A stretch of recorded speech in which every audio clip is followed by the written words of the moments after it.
Hi കൂട്ടുകാരെ, എല്ലാവർക്കും നമസ്കാരം. ഇന്ന് നമുക്ക് കാറ്ററിംഗ് സ്പെഷ്യലായിട്ട് ക്രിസ്മസ് സ്പെഷ്യൽ പാലപ്പവും അതിൻ്റെ സൈഡായിട്ടുള്ള ബീഫ് സ്റ്റൂവുമാണ് നമ്മുടെ ഇന്നത്തെ വീഡിയോ. ഇതിന്റെ കാറ്ററിംഗിൽ എല്ലാ ദിവസവും ഉണ്ടാക്കി വിൽപ്പന നടത്തുന്ന ഒന്നാണ്. പാർട്ടികളിലും മറ്റുള്ള ആവശ്യങ്ങളിലും ഉണ്ടാക്കി കൊടുക്കുന്ന അതേ ഒരു രീതിയിലാണ് ഞാൻ നിങ്ങൾക്ക് വേണ്ടിയിട്ട് ഇന്ന് പാചകം ചെയ്ത് കാണിച്ചു തരുന്നത്. ഈ ഒരു ക്രിസ്മസ് നാളില് എല്ലാവർക്കും ഒരുപോലെ തന്നെ തയ്യാറാക്കി എടുക്കാൻ പറ്റുന്ന ഒരു പാചക രീതിയാണ് ഞാൻ നിങ്ങൾക്ക് വേണ്ടിയിട്ട് ഇന്ന് കാണിച്ചു തരുന്നത്. നമ്മുടെ ചാനലിൽ ഞാനിപ്പോൾ പലതരത്തിലുള്ള പാലപ്പം റെസിപ്പികൾ നിങ്ങൾക്ക് വേണ്ടിയിട്ട് പാചകം ചെയ്ത് കാണിച്ചു തന്നിട്ടുണ്ട്. ഇന്നത്തെ പാലപ്പത്തിന്റെ കൂട്ട് ഞാൻ ഇവിടെ നിങ്ങൾക്ക് കാണിച്ചു തരുന്നില്ല, കാരണം കഴിഞ്ഞ ദിവസവും ഞാൻ വീഡിയോ അപ്ലോഡ് ചെയ്തിട്ടുണ്ട്.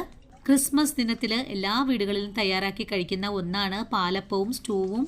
ഇതുവരെയും പാലപ്പവും സ്റ്റൂവും തയ്യാറാക്കാൻ അറിയില്ലാത്ത ആൾക്കാർക്ക് ഈ ഒരു വീഡിയോ വളരെയധികം പ്രയോജനകരമായിരിക്കും. ഞാനിപ്പോൾ ഈ ഒരു സ്റ്റൂവിന്റെ പാചകം കാണിച്ചു തന്നിട്ടുള്ളത് നല്ല തിക്ക് ഗ്രേവിയോട് കൂടി തന്നെയാണ്. നിങ്ങൾക്ക് ഇത്രയും സ്റ്റൂവിന് കട്ടി വേണ്ടെങ്കിൽ കുറച്ചുകൂടെ തേങ്ങാപ്പാലൊക്കെ ചേർത്ത് തയ്യാറാക്കാവുന്നതാണ്. ഇപ്പോൾ തേങ്ങാപ്പാലൊക്കെ എടുക്കാൻ ബുദ്ധിമുട്ടുള്ള ആൾക്കാർക്കും പശുവിൻ പാൽ വെച്ചിട്ടും ഇതുപോലെ തന്നെ തയ്യാറാക്കാൻ പറ്റുന്നതാണ്. അപ്പോൾ എങ്ങനെയാണ് വളരെ ടേസ്റ്റി ആയിട്ടുള്ള കാറ്ററിംഗ് സ്പെഷ്യൽ പാലപ്പവും അതിൻ്റെ സൈഡ് ഡിഷ് ആയിട്ടുള്ള നല്ല ബീഫ് സ്റ്റൂവും തയ്യാറാക്കി എടുക്കുന്നതെന്ന് നമുക്കൊന്ന് നോക്കാം.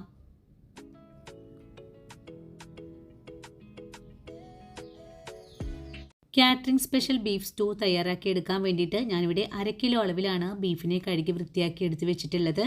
ഇനി കഴുകിയെടുത്തിട്ടുള്ള ബീഫിനെ ഒരു കുക്കറിലേക്കൊന്ന് മാറ്റി കൊടുക്കാം. ബീഫിനെ കുക്കറിലേക്കൊന്ന് മാറ്റിക്കഴിഞ്ഞാൽ പിന്നെ നമുക്കൊരു 10 അല്ലി വെളുത്തുള്ളിയെ പൊടിയായി കട്ട് ചെയ്തത് ചേർക്കാം.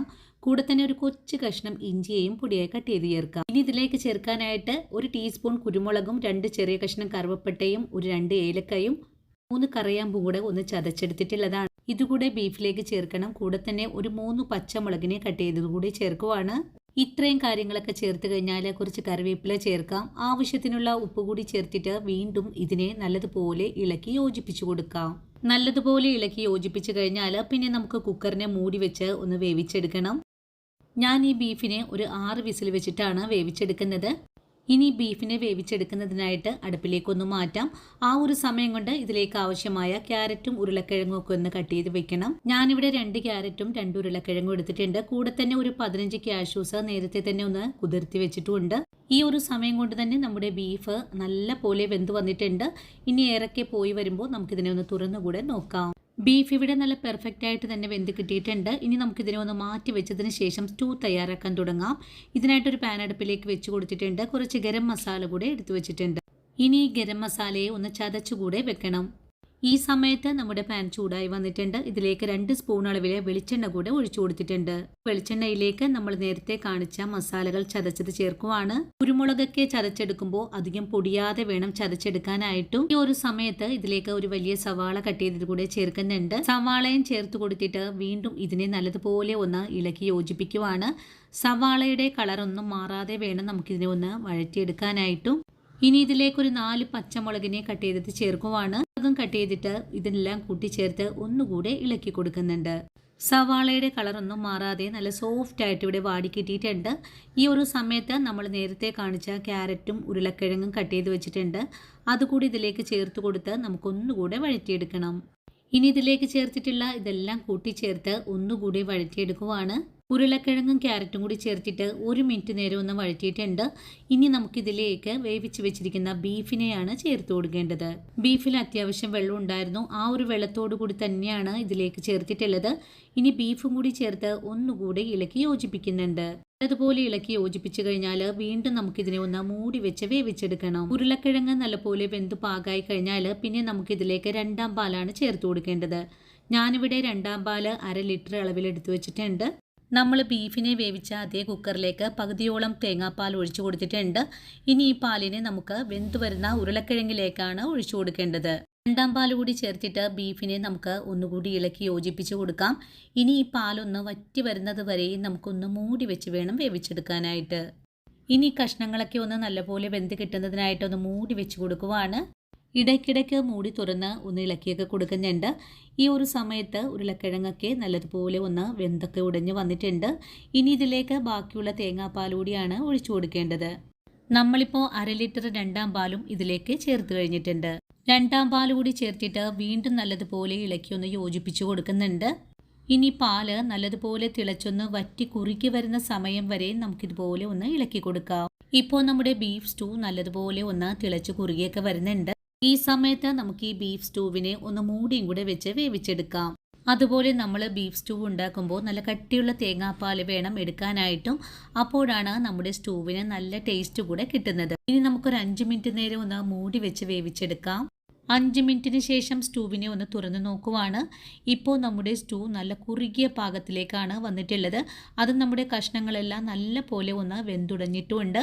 ഇനി നമുക്കൊരു കാര്യം കൂടെ ചേർക്കണം. 1/2 സ്പൂൺ അളവിൽ ഗരം മസാലപ്പൊടി ചേർക്കാം. കൂടെ തന്നെ കുതിർത്തി വെച്ചിട്ടുണ്ടായിരുന്ന ക്യാഷ്യൂസിനെ 1-ാം പാലിൽ നിന്നും ഒരു പകുതിയോളം എടുത്ത് നരച്ചെടുത്ത് ഇതിലേക്ക് ചേർത്ത് കൊടുക്കുവാണ്. ക്യാഷ്യൂസ് കൂടി ചേർത്ത് ഒന്നുകൂടി നമുക്കിതിൽ ഇളക്കി യോജിപ്പിച്ച് കൊടുക്കാം. ഒരു തിളയൊക്കെ ഒന്ന് വന്ന് തുടങ്ങിയാൽ പിന്നെ നമുക്ക് ഫ്ലെയിം അങ്ങ് ഓഫ് ചെയ്ത് കൊടുക്കണം. ഇനി സ്റ്റൂവിനെ തിളപ്പിക്കേണ്ട ആവശ്യമൊന്നും തന്നെ ഇല്ല. ഇനി ഇതിലേക്ക് 1-ാം പാൽ കൂടെ ചേർത്ത് കൊടുക്കുവാണ്. 1-ാം പാൽ കൂടി ചേർത്ത് കഴിഞ്ഞാൽ ഒന്ന് ഇളക്കി യോജിപ്പിച്ച് കഴിഞ്ഞാൽ നമ്മുടെ വളരെ ടേസ്റ്റി ആയിട്ടുള്ള ബീഫ് സ്റ്റൂ ഇവിടെ റെഡിയാണ്. നിങ്ങൾക്ക് സ്റ്റൂവിന് ഇത്രയും കട്ടി വേണ്ടെങ്കിൽ കുറച്ചുകൂടെ തേങ്ങാപ്പാലൊക്കെ ഒഴിച്ച് നീട്ടിയെടുക്കാവുന്നതാണ്. ഞാനിപ്പോൾ ഇത്രയും തിക്കോടുകൂടി തന്നെയാണ് തയ്യാറാക്കി എടുത്തിട്ടുള്ളത്. ഇനി നമുക്കിതിലേക്ക് ഒരു താളിപ്പ് കൂടെ ചേർക്കേണ്ടതുണ്ട്. അപ്പോഴാണ് പാർട്ടികളിൽ നിന്നും നമ്മൾ കഴിക്കുന്ന അതേ ടേസ്റ്റൊക്കെ നമുക്ക് കിട്ടുന്നത്. താളിപ്പ് ചെയ്തെടുക്കാൻ വേണ്ടിയിട്ട് ഒരു താളിപ്പ് ചട്ടി അടുപ്പിലേക്ക് വെച്ച് കൊടുത്തിട്ടുണ്ട്. ചട്ടി ചൂടായി വന്നപ്പോൾ ഞാനിതിലേക്ക് 2 സ്പൂണോളം നെയ്യാണ് ഒഴിച്ചു കൊടുത്തിട്ടുള്ളത്. നെയ്യ് നല്ലവണ്ണം ചൂടായി കഴിഞ്ഞപ്പോൾ ഞാനിതിലേക്ക് ഒരു 10ഓളം ക്യാഷ്യൂസാണ് ചേർത്തിട്ടുള്ളത്. കൂടെ തന്നെ കുറച്ച് റൈസിൻസും കൂടെ ചേർത്തിട്ട് ഇതിന് നല്ലതുപോലെ ഒന്ന് ഫ്രൈ ചെയ്ത് കൂടെ എടുക്കുന്നുണ്ട്. ക്യാഷ്യൂസും റൈസിൻസും നല്ലതുപോലെ മുരിഞ്ഞ് പാകമായി കഴിഞ്ഞാൽ പിന്നെ ഫ്ലെയിം അങ്ങ് ഓഫ് ചെയ്ത് കൊടുക്കാം. ഇനി നമുക്കിതിനെ നമ്മുടെ ബീഫ് സ്റ്റൂവിലേക്കാണ് ചേർത്ത് കൊടുക്കേണ്ടത്. താളിപ്പിനെ ബീഫ് സ്റ്റൂവിലേക്ക് ചേർക്കുവാണ്. അത് കഴിഞ്ഞാൽ പെട്ടെന്ന് തന്നെ മൂടിയും കൂടെ വെച്ച് കൊടുക്കണം. ഒരു 5 മിനിറ്റിന് ശേഷം മൂടി തുറന്നിട്ട് ഒരു 3 ഏലക്കയെ ഒന്ന് ചതച്ചിട്ട് ഇതിലേക്ക് കൈകൊണ്ടൊന്ന് പൊടിച്ച് ചേർക്കാവുന്നതാണ്. അങ്ങനെ ചെയ്യുമ്പോഴാണ് നമ്മുടെ സ്റ്റൂവിന് നല്ല മണവും നല്ല ടേസ്റ്റ് കൂടെ കിട്ടുന്നത്.